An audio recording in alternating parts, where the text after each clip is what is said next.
My name is Kabira Stokes. I am a graduate of the Saul Price School of Public Policy here at USC. And my public service, I believe, really began as an activist in my early 20s, and I became hyper aware of public life all of a sudden.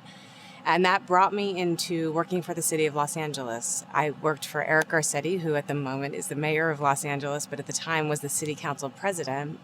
And as I like to say, took a chance on an angry activist and said, why don't you come work for the government?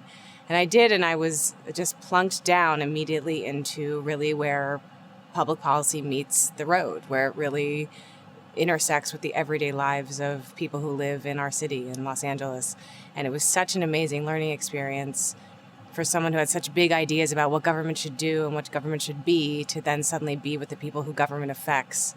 And I think the biggest thing I learned was the power of a small, well-done program, if implemented well and then replicated, can really make real impact. Coming back to school as an adult was excellent. I knew exactly what I wanted to study, and it was the California prison system. And so I was able to sort of laser focus in on what was most interesting to me, which was what happens when people exit those facilities and their need for employment. So after I graduated from Price, I began a for-profit social enterprise called Isidore Electronics Recycling.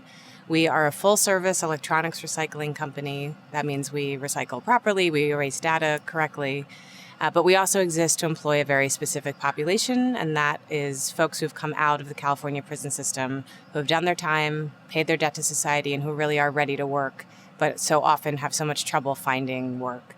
And for me, it was extra interesting to employ them in a green and sustainable way.